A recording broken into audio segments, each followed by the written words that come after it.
It's time.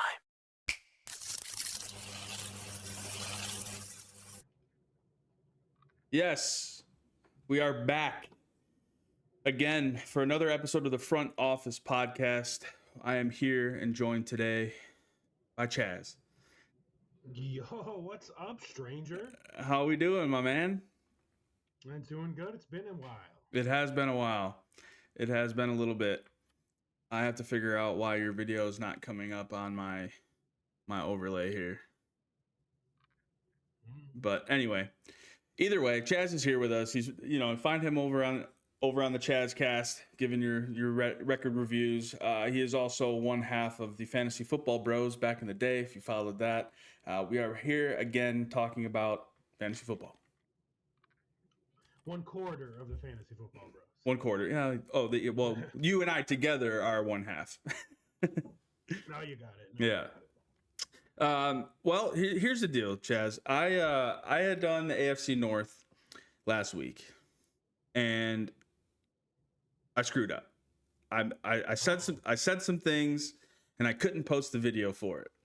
Were you gonna get canceled, Adam? No, I wasn't gonna get canceled, but it was the whole Maxx Crosby deal. It was everything going on with Maxx Crosby, and that didn't go through. It didn't go through. So the episode was basically about that, and I may or may not have offended some Browns fans in there, so I couldn't release a video. So today we are gonna go over the AFC North. I'm still trying to figure out this video and why it's not showing up, but let's try this. It's in the works, folks. We're figuring this out. We are. Oh. Well, we got. Oh, wait. Oh, I think we figured it. There it is. Now we're good. Hey, we figured it out. All right. Anyway, as I was saying, we were going over the AFC North last week. I screwed up. I couldn't release the episode. So I brought in Chaz today. We're going to talk about the AFC. We're going to talk about free agency as a whole so far and what's been going on. And then we're going to focus on the AFC North. As we know, Chaz, free agency doesn't win you fantasy football leagues.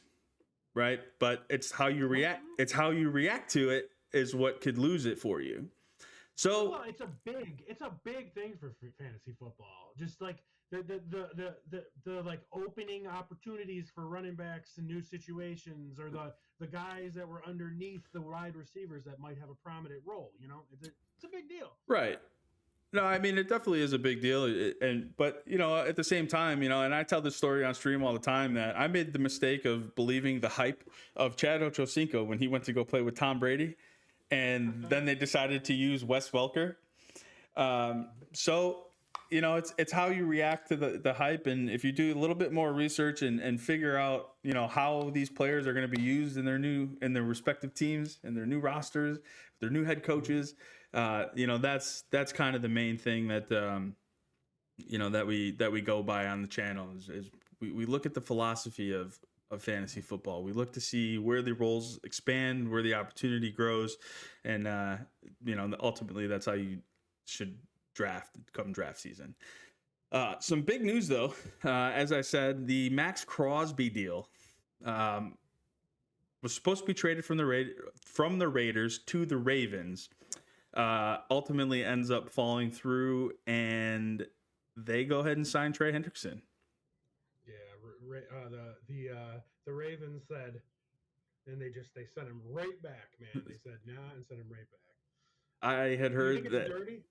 You think it's dirty? Here's the thing. I don't think it's necessarily dirty if it happens one time. This is now a multiple occurrence for the Ravens in doing this. They did it back in 2016 to the Green Bay Packers when they had a deal in place for Ryan Grant.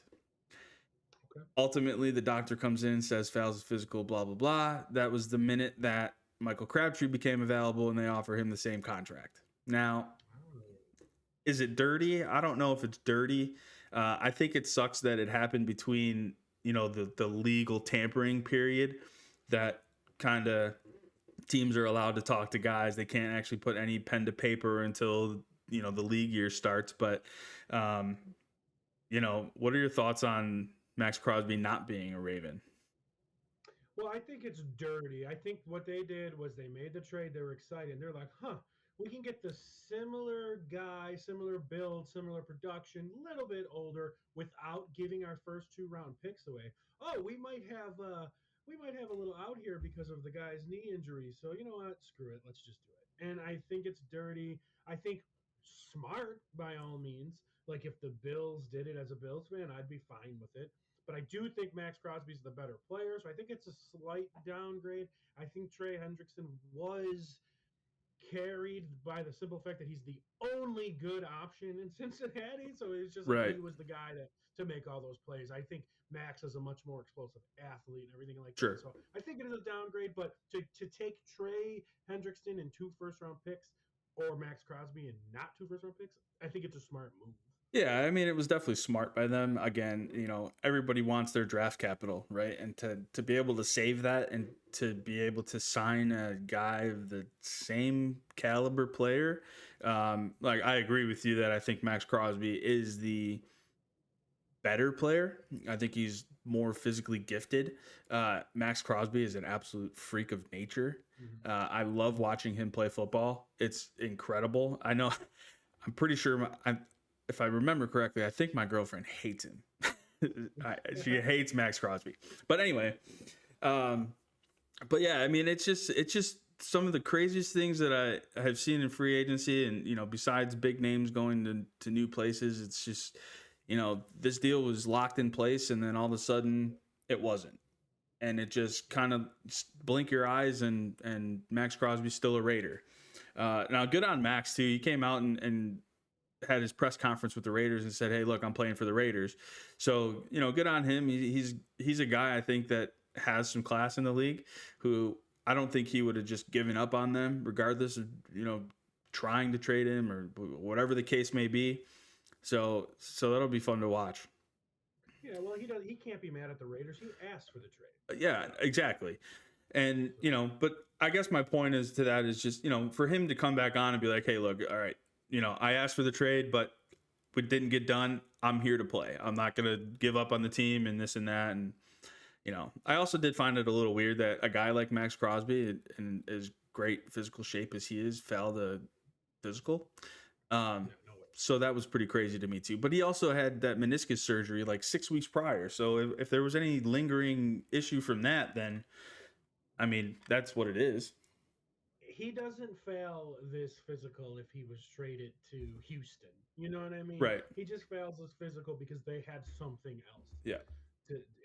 So, Exactly. I don't know. I just as the Raiders are my second favorite team.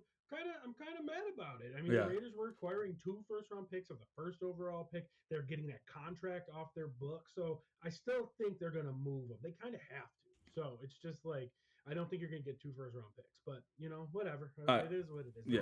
The Raiders have screwed some people in the past too. Sure, absolutely.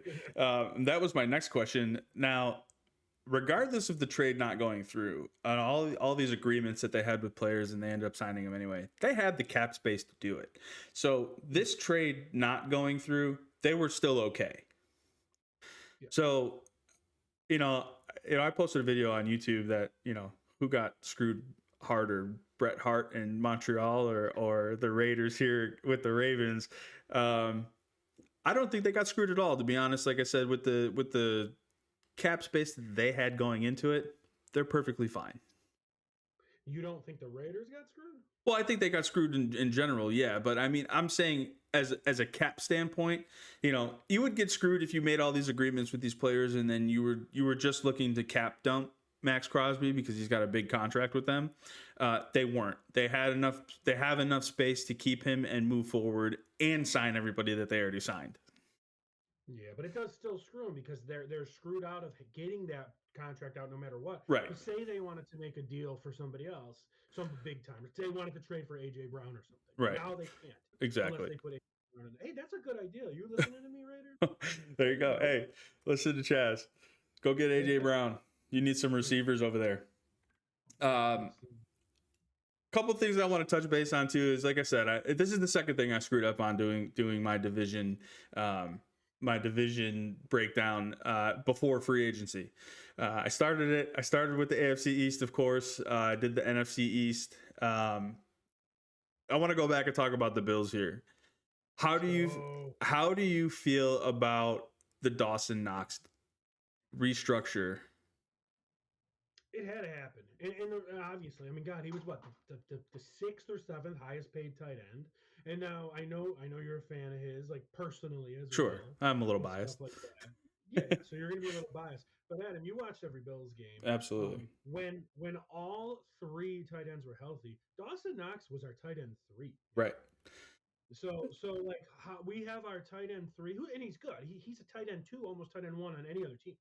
But they when Dalton is healthy, Hawes isn't giving up his spot I there like because Jackson of Hawes a Hawes lot. and his big plays. Yeah. So like he's your number three. The only reason he's still on this team is because he's Josh's friend. So if you want to be on the team with Josh's friend, you better take something out, or you're going to be going and playing in Tampa next year. And he did what he had to do. Yeah. No, I agree. And I like Dawson Knox and not just because I know him on a personal level and I've met him through, country music superstar Eric Van Houten. And I do have his autograph on my arm. So I don't know if you can see it. It's somewhere in there. Still a little weird after all these years. Somewhere on there. Yeah. Anyway, I like Dawson Knox. I think he gets a bad rap for having hands of stone. I think he is. That's not true. He can catch the ball. I think a lot of people always focus on the bad, and I think that's what that's where all hot takes come from. They just focus on the bad. I had a video sent to me about the D. Alford acquisition that we got from the Falcons, which he's a great player. There was one video circulating that he just slipped and fell and left the guy wide open, and it's like, okay, great, you found the one bad video that he has.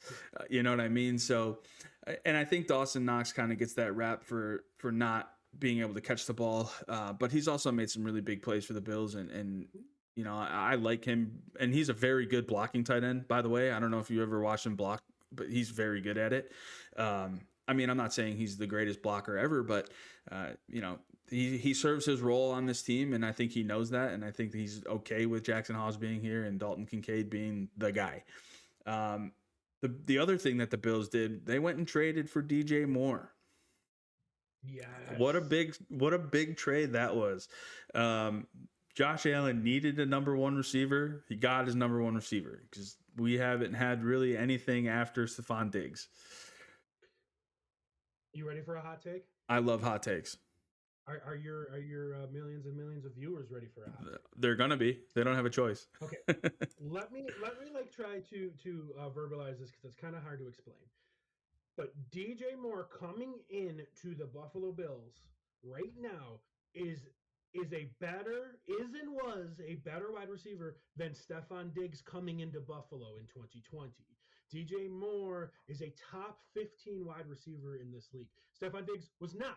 He became one with Josh Allen. So now you're getting a guy who I think is top 15 wide receiver in this league, damn near top 10 talent in the league, but has had nothing but awful quarterbacks his whole career. True. And done really well with awful quarterbacks like Justin Fields, who can't throw the ball, right. and done really well. Then gets in an awesome offensive system with Ben Johnson, who comes in and is like, thanks, DJ Moore, you're not my guy. Drafts a wide receiver, drafts a tight end, and DJ Moore kind of slips back. So, I mean, I think it's a huge signing. Oh, it's a massive signing, and this is exactly what the Bills have been looking for in their wide receiving group. I would still like to see us sign one more. I don't know where the money's going to be, but we're probably looking to the draft now again, like we always do for wide receivers. But man, adding DJ Moore is just such a huge breath of fresh air, to be honest with you. And having some of the receivers that have come into Buffalo after Stephon Diggs have just not been the greatest. And this really kind of, with already pairing him with James Cook in the backfield and having Josh Allen, it's now you have DJ Moore to worry about. And, teams can kind of step back a little bit and let that rushing attack. We're going to let that rushing attack go again. Josh finally has his guy. I love the DJ Moore signing. I'm very happy with it. I know you know the answer to this, but when DJ Moore had his best 2 seasons ever, who was his offensive coordinator? That I actually don't know. Who's the Buffalo Bills head coach? Oh, was it Joe Brady? Oh yeah, that's right. It was Yes. Joe Brady. Yeah. So Joe Brady went after this guy, and what is big about this deal, and I think people do, like start connecting the dots, is they've been looking for this guy.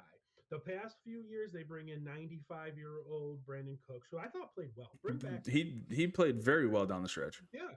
And then you brought in 92-year-old Amari Cooper, who played decent. But these three players are similar in the sense that, except DJ Moore is far younger Right. than these guys. So they got the guy in his prime. They're due all guys. DJ Moore is big-ish, fast-ish, can go over the middle, can play slot, can take you deep. He can do it all. You have Khalil Shakir. I'm sorry, Bills fans. He is a one-trick pony. He's very good at his one trick. He is not a wide receiver one. You have a wide receiver one that could go do anything. You have Khalil Shakir that does his job. You have Keon Coleman that could get better at, improve and for the ball fighting. Oh, by the way, you also have the number one running back in the NFL last year and a young tight end that broke out last year. And I just think it's perfect. And on your opinion of them going after a wide receiver, I don't know if they're going to draft a wide receiver. I think they're going to keep the draft where it is. And I have this thing. You know it. Your fans don't. I'm an avid hater of Sean McDermott. Yes. I'm beyond excited that he's gone. And Yes. I thought he was the problem in Buffalo. Watch these, mark these words, and you're gonna come on here and you're gonna say you were right. Stephon Diggs is gonna come back to Buffalo on a friendly deal as our wide receiver too, because the problem wasn't Diggs and Allen. The problem was Sean McDermott and Stephon Diggs. And I think that's gonna. You'll see.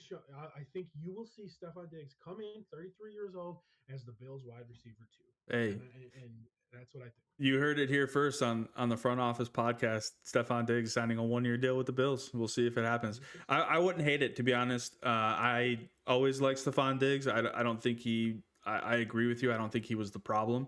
Now a lot of people are indifferent in that situation, but haters are gonna hate. You're always gonna have somebody disagree. You're always gonna have somebody who thinks I'm not saying I know everything, but Stephon Diggs, you're right. I don't think he was the problem. I think it was a Sean McDermott thing. I also we've been calling for years that Sean McDermott should have been fired. In my opinion, it should have been after the 13 seconds. That's the most inexcusable game you could ever come across in any NFL game ever. To lose a game, to have them tie it and then lose in overtime because of that, inexcusable. I'm also happy that Sean McDermott left. That it was time. It was time for him to. It was time for him to go. I love the DJ Moore signing. Same. DJ Moore fantasy football land. I don't know. I want to be bold and say, wide receiver one, but probably not just because of the everybody eats scheme. But new head coach, is everybody eats a Joe Brady thing, or was that a conservative Sean McDermott thing? Because everybody eats wasn't our thing, and then it was, and that was kind of Joe Brady's time. So I don't know, right? So we'll have to see. Here's my thing on it, and Joe Brady is the one that produced MVP Josh Allen, right? He got his MVP underneath Joe Brady as the OC. Now Joe Brady's the head coach. I've said it many times on the show and across YouTube and wherever you want to look. I do not like the everybody eats mentality. I hope it is gone because I do not need 7 guys to catch 60 balls. I want one guy to catch 150 and be the guy. And I want the next guy to have 100. And that's what I always think works. And look at these good teams out there. We got guys like Jamar Chase out there catching 120 balls. And, when Diggs was here, he caught 120, 130. Puka Nacua catches 130, 140. Guys like that. That's what I want. And I hope with DJ Moore coming in that we kind of get to that. He is a very talented wide receiver, and he is a guy that needs to touch the ball. And hot take before you move on real quick. When Stephon Diggs when Patrick Mahomes lost Tyreek Hill, MVP. When Josh Allen lost Stephon Diggs, MVP. Who just lost their number one wide receiver? That'd be Caleb Williams. So Caleb Williams MVP season loading with Ben Johnson? Possibly. Keep it in mind, folks. Moving on. As I said, we are going to talk about the AFC North here. I am going to give my breakdown now. We are going to make sure that this episode does drop this time. we talked about it already. The Maxx Crosby deal fell through with the Ravens. They turn around and they sign Trey Hendrickson. No real offensive signing so far in free agency for the Ravens. They do have a new head coach. Obviously, they fired John Harbaugh after however many years of getting to the same spot and never winning. They still have Lamar Jackson, Zay Flowers, Derrick Henry. What is your fantasy outlook for the Ravens? Is there anybody worthy besides Lamar Jackson, Derrick Henry, and maybe take a chance on Zay Flowers? No, because to me, they literally did same song and dance, like you said. Like, oh, we fired John Harbaugh. Look, we hired a defensive head coach. Like, Yep. great. Like, their big offseason move was bringing in Trey Hendrickson. Great. So they're going to go from like a middle range defense to a middle range. Like, they're not Yeah. going to improve that much. Lamar is going to be better. He was awful last year. He was banged up, and I think they were just done with John Harbaugh. They needed a change. This is going to be the last. Monster year for. I don't think it's gonna be a monster year from Derrick Henry. He's just too old. I know he defies father time. He has been But, defying father time for some yeah, years now. He has been in it's his not a good 30s fit. for the past few, and just the guy just continues to run hard and doesn't seem like he's going to slow down at all. Are you This doesn't still? mean a 600 yards. It doesn't mean a 600-yard season, but maybe like an 1,100-yard season. Right. You know what I mean? I don't Right. think Derrick Henry's a first-round pick. Right. That was my next question is where do you think Derrick Henry lands in fantasy drafts, based on the new head coaching scheme that's coming in and everything that they've done so far? In my opinion, I think he's still second round. Second to third. There's a lot of people that are going to jump him. Receivers are going crazy. I've started hearing a lot of hype about Josh Allen, like being a runaway first round pick in fantasy, and that's normally for us because I'm in Buffalo, Right. But like, I mean, people are excited for Josh with Joe Brady and stuff like that. So keep that in mind. But I don't know. There's 7 or 8 running backs already, like that I'm taking overhead of Derrick, and 1,000%. there could be more. There could be more. So it's just like I think second or third. He's not like a 4th or 5th round guy. No, I don't think he's that late. Are you happy with him being your running back one? If you decide to go receiver, and then maybe kind of fall back on Derrick Henry, or maybe take receiver in the first round, and then you're like, okay, all the running backs are gone now. Yeah, if I'm sitting there and I took Jamar Chase, and then I took Malik Neighbors. Those are probably both first rounders. But sure. If say I got those two guys somehow, and then I ended up with Derrick Henry, yeah, I'm super pumped about that. Yeah, I agree. And defying time is Derrick Henry for me. That guy still runs hard, and I said this in the episode too before I didn't post it. Ravens kind of lost an identity there a little bit, where they tried to become a passing team and it didn't really work out. And then they kind of came back late in the season and Derrick Henry scored 4 touchdowns. And it's like, okay, well, we know that Derrick Henry can do that. Why weren't we doing that before? I still, my hatred for Lamar Jackson. I can't stand him. I think he's very overrated, but he does provide fantasy value in the rushing aspect of everything. And like you said, he was banged up last year, so he was definitely a disappointment. I had him on some of my fantasy teams last year, and I remember just looking at his scores, going 4-0. Yeah. What is happening? They also let him down with weapons. I mean, the retirement tour for his wide receivers, like, you just know they're gonna get Tyreek Hill. Just the pass, probably past their prime guys. I don't think Tyreek's past his prime, but still, like the guys are to just pass or they're gonna get Brandon Cooks. They just That's what they do for him. They lost Isaiah Likely. Yep. Mark Andrews was a shell of his former self last year. So I am down a little bit. Like he was everybody's wide receiver or QB2 last year. Like, I don't even know if he's QB5 this year. Yeah. For me, people have jumped him. Like, Caleb Williams is ahead of him for me. Caleb Williams might be my number 2. He played incredible last year under Ben Johnson. He's only gonna get better. Yeah, I agree. And then like Jaden Daniels. I mean, I would take Jaden Daniels. Sure, absolutely.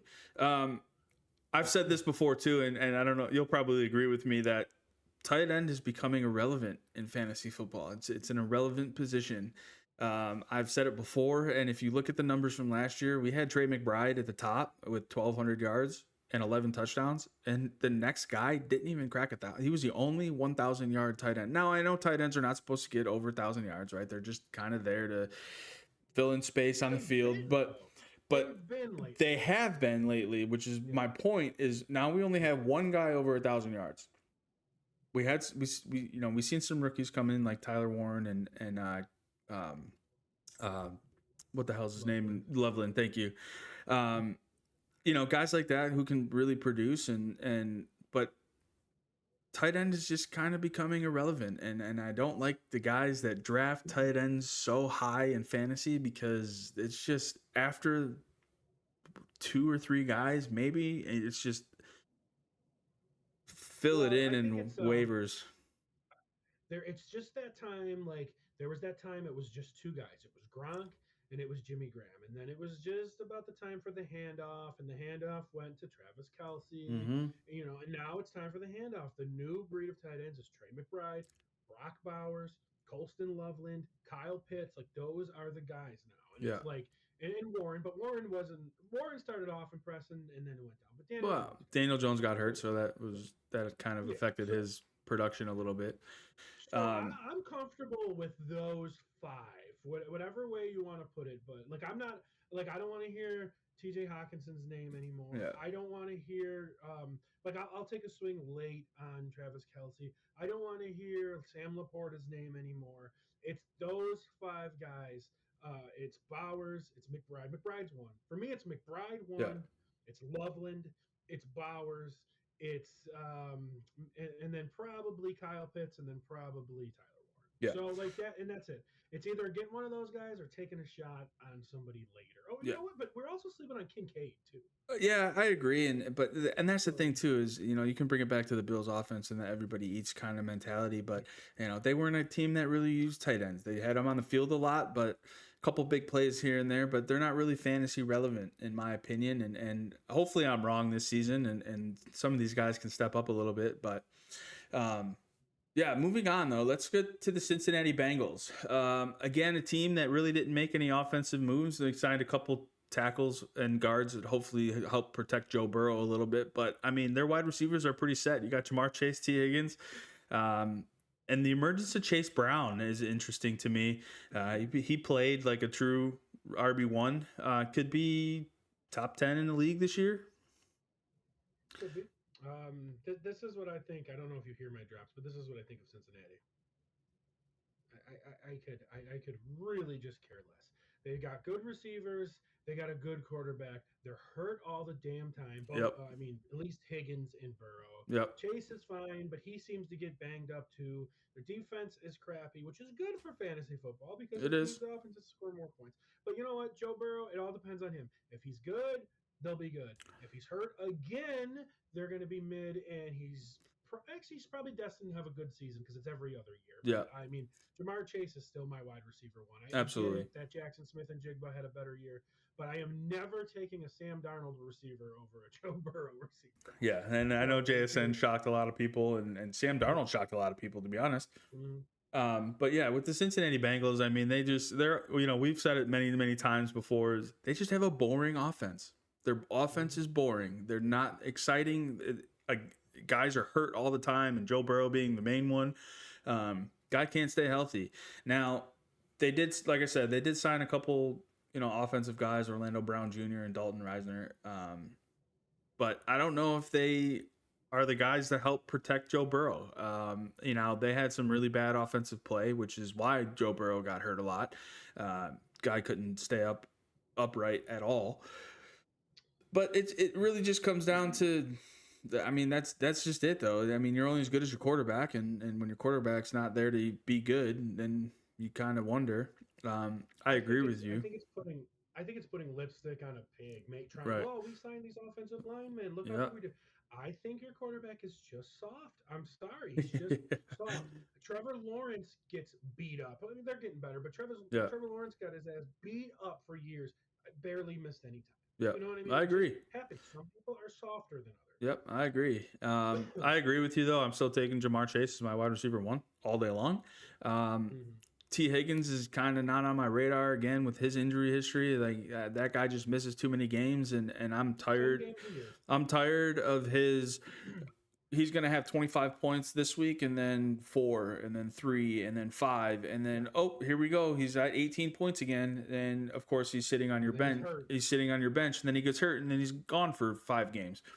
So as far as fantasy outlook goes, I mean, I'm also not a guy, and you know this, that I take a quarterback early, and I know a lot of these guys take quarterbacks so early, and it drives me nuts. You know, I talked about it before I started doing my division breakdowns, that just you don't need to take a quarterback that early. And Joe Burrow is just not on my radar this year. There's so many guys that I would take way ahead of him. But he's my dynasty quarterback. Sure. And thankfully, I got off of free agency when somebody dropped him early in the year, Trevor Lawrence. And now I'm probably starting Trevor Lawrence. Yeah, I'm very fine with Trevor Lawrence this year. He played very good last year. You know, I'll do an AFC South breakdown in the coming weeks, but for the most part, Trevor Lawrence played really well. I'm happy with Trevor Lawrence, but I'm also happy getting him in the 10th round. So right now, that's what I was gonna say. So right now, if you're drafting, you're gonna take Trevor Lawrence before Joe Burrow? Definitely. As it sits right now, I think Trevor Lawrence has earned that. Yep. Especially with Liam Cohen in there now. He played very well last year. I mean, they made it to the playoffs. Mm-hmm. You know, that says something. Lawrence was probably 6th for me, 5 or 6th for me right now. And Burrow would probably be 8th or 9th. I don't really know. Yeah, I don't think Burrow's bad. I'm interested to see where Burrow and Jaden Daniels goes. Once mock drafts start going, because injured plagued seasons from high valued quarterbacks. So let's see what happens. Yeah, I agree. Moving on to the Cleveland Browns. As I said, I probably offended a few Cleveland Browns fans in my last episode. I'm sorry. You'll never know what I said, though, because I'm not releasing the episode. But the Cleveland Browns, for me, man, I mean, they're just the Cleveland Browns. And this is what I said in the episode, too, and I'll say it again. I don't care about the Cleveland Browns. And a lot of people don't. I don't. Shedeur Sanders did nothing for me. They may have had a little glimmer of, Quinshon Judkins before his massive knee injury. Destroyed his leg. It's just, he might have been a guy that I was considering drafting from the Cleveland Browns, is Quinshon Judkins, and I had him on my team for a little bit, and he had some good games, but ultimately, I'm staying away from the Cleveland Browns, and they lost David Njoku, their best tight end. I know Harold Fannin kind of had some good games in there, but I mean, as far we are a fantasy football show, Ches, and as far as fantasy football goes, the Cleveland Browns to me are irrelevant. They're more irrelevant than tight ends. Yeah, I'll tell you what. Fannin, I'm interested in, especially without Njoku there. I'm just interested because they seem to use him. I'm interested in Judkins if he comes back healthy, like early. Right. The only reason I say that is because they signed 4 offensive linemen, so they're trying. Yeah. They're trying, and it seems like they're kind of taking a step back. They are not going to let Shedeur Sanders go out there and throw the rock all over the field. So I'm somewhat interested there. Right. But that's about it. I'll tell you what, here's my hot take early prediction. Cleveland Browns are going to be picking first overall the following draft, and Arch Manning is going to pull an Eli Manning and say, nah, bro. Yeah. That would be wild if that comes to fruition.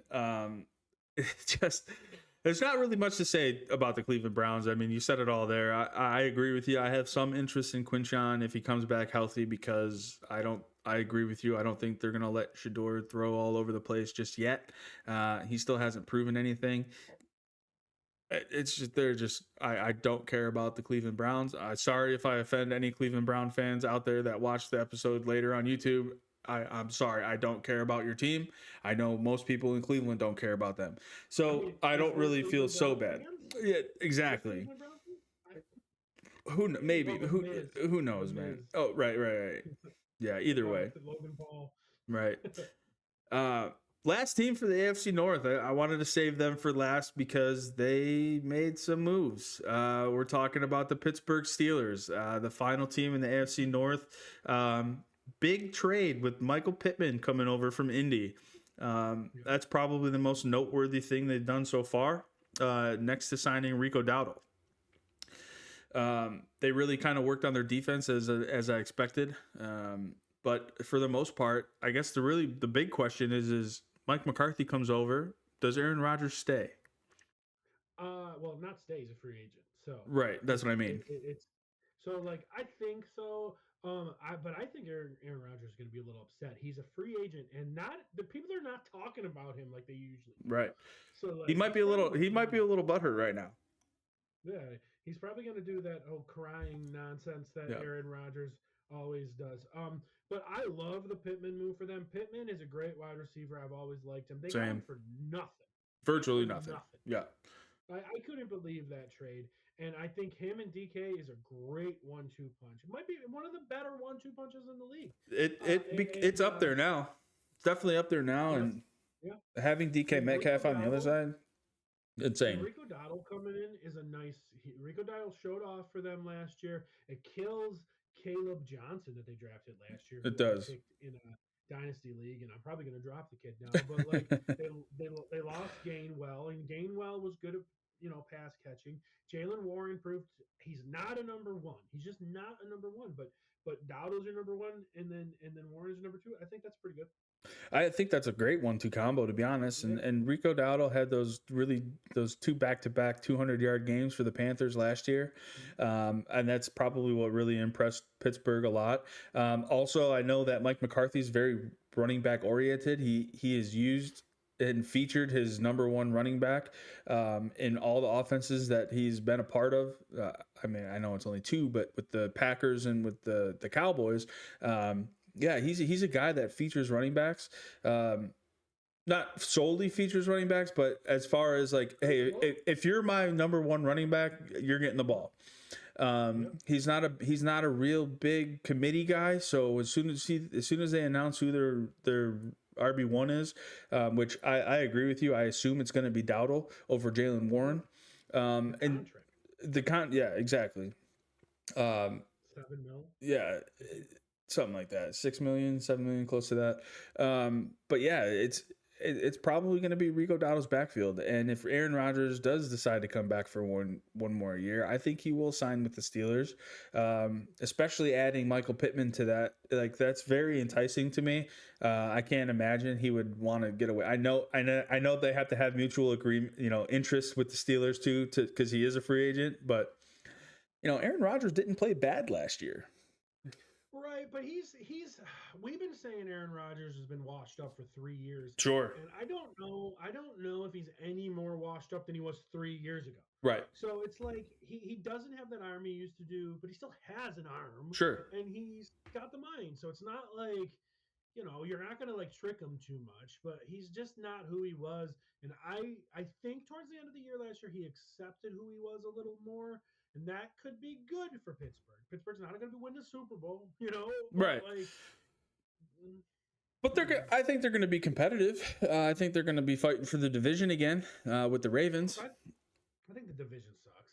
I don't think the Ravens is as good as they are. I don't think the Bengals are as good as they are. Cleveland is a joke, and I think Pittsburgh is really a joke. So it's just like I don't disagree with the AFC North take there. But yeah, I mean, it's intriguing when they get a guy like Michael Pittman, and like you said, I've liked him. I had him on fantasy teams, but now that they got pair him with DK Metcalf, who people were kind of disappointed where they drafted DK Metcalf last year to not produce like he did in Seattle.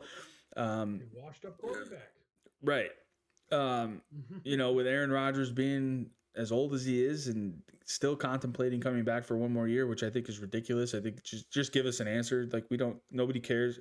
First of all, nobody cares if you stay. Nobody cares if you go.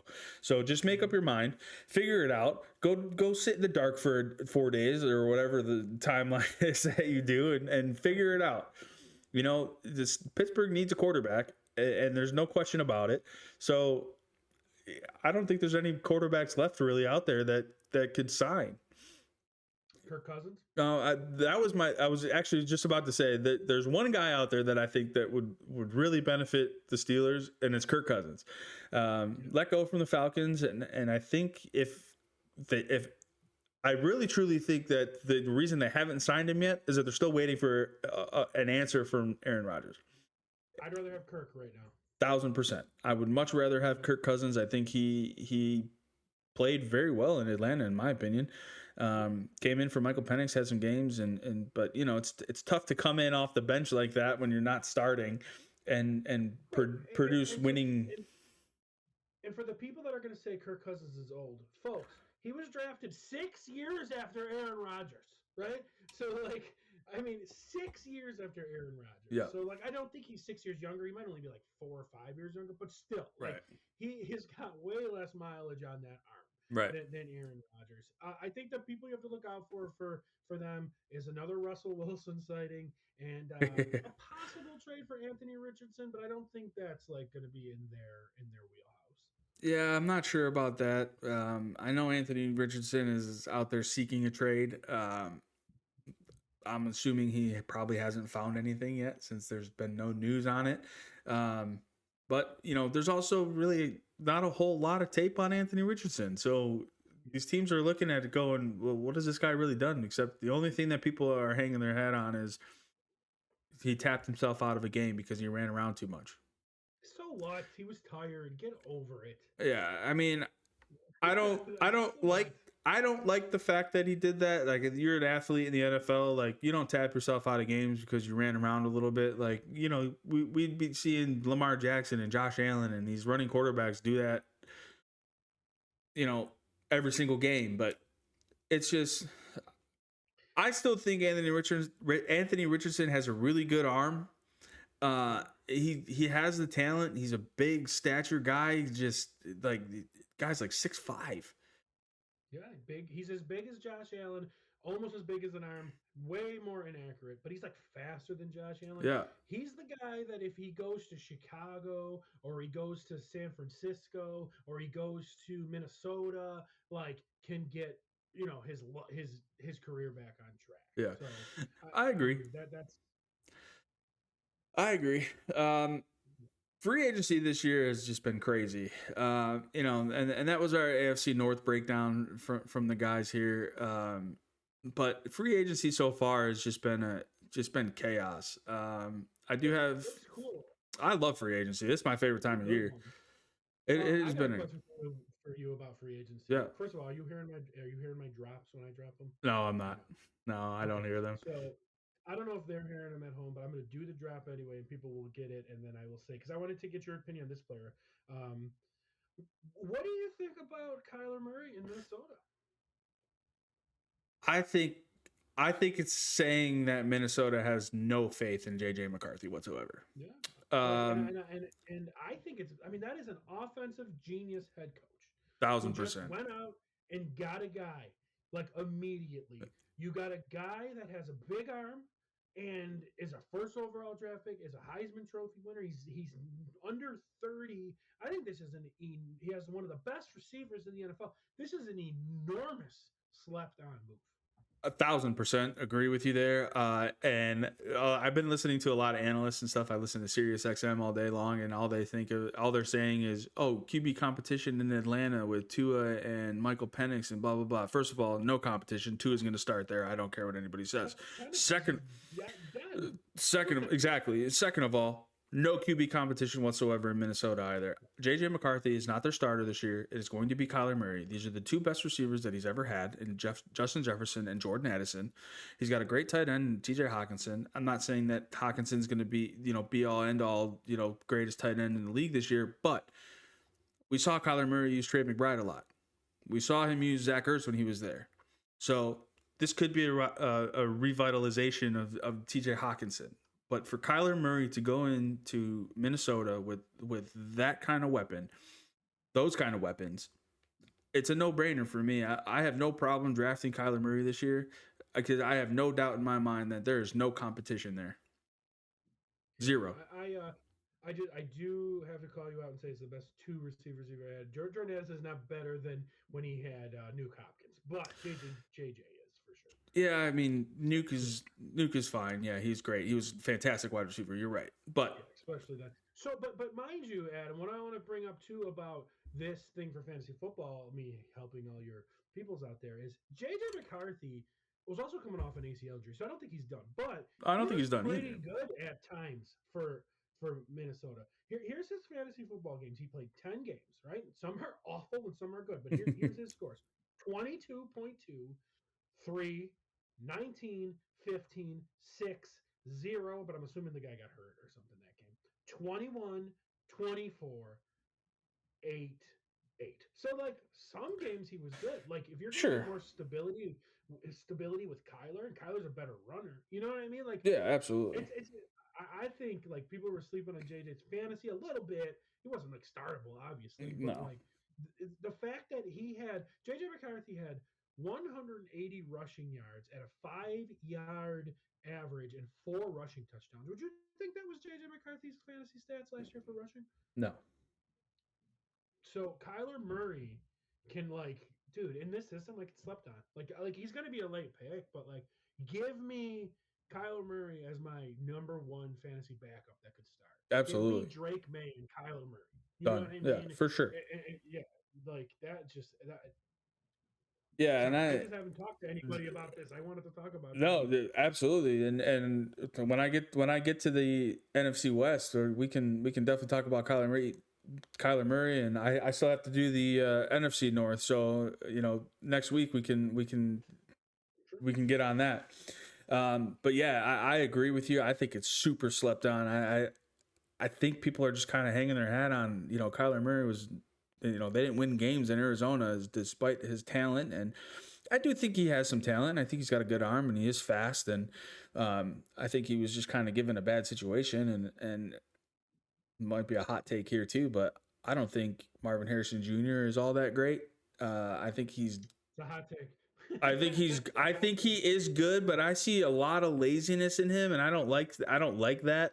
I see it on the field with just lazy routes and just I I don't know. Maybe it's my head, or maybe my eyes are deceiving me, but I saw some laziness there, and I did You I know, did I did you know not. what it I is, was not a and fan. I could be a little biased because I'm a Michigan Wolverines guy Right. and I'm not an Ohio State guy. Right. All the Ohio State wide receivers, this vaulted Ohio State University, the best wide receivers in the NFL, they've all been mid. I mean, Garrett Wilson, fine.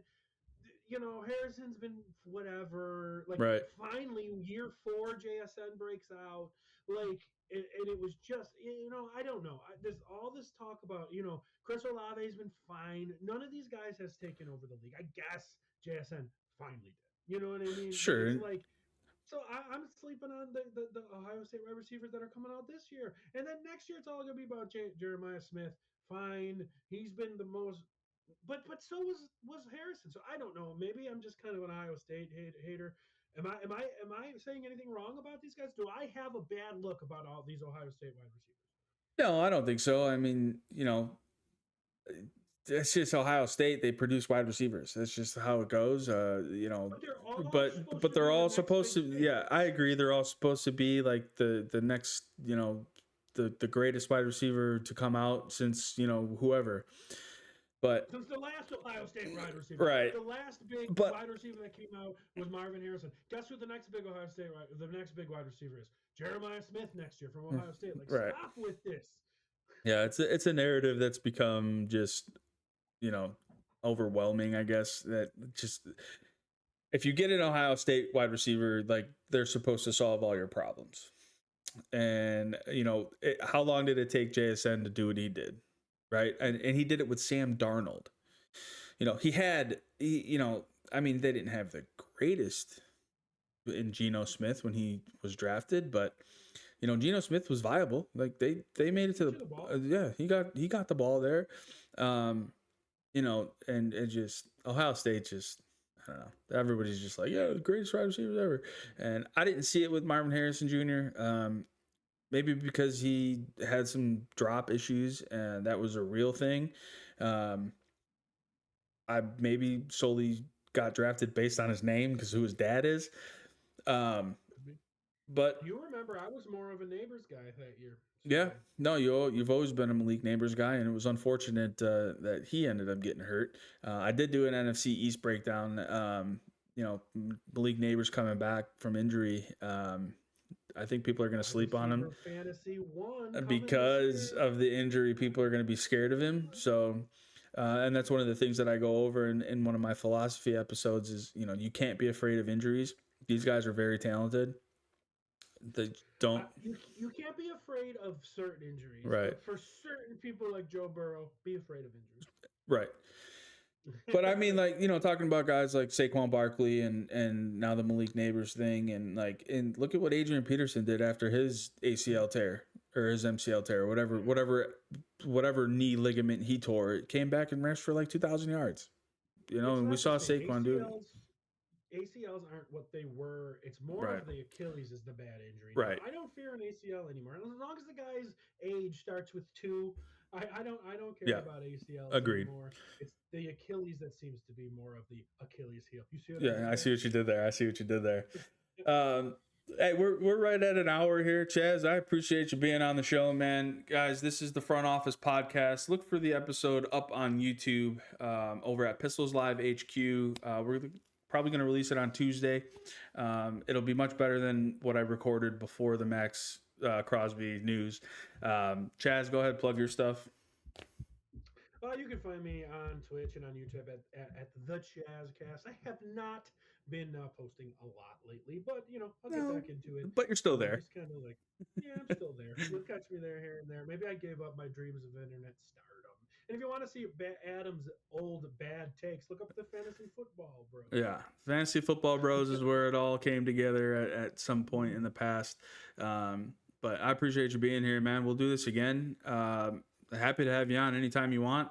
You're my draft guy, so I was going to ask you to come on when we talk draft anyway. So we'll do that in a few weeks here when we get gearing up for the 2026 draft, because I have not followed it. I know nothing except that Fernando Mendoza is going number 1 to the Raiders. yeah, it's an interesting draft. So it's not as star-studded as some recent ones. Right. I've been hearing that. I know the quarterback class is not the greatest outside of Mendoza. I've been hearing about this Jeremiah Love kid, who's a pretty good running back. So we'll see where he goes. But yeah, we'll get into it with the draft episode. Everybody, thank you for joining me on the Front Office Podcast. Chaz, thank you again. We'll catch you guys on the next one.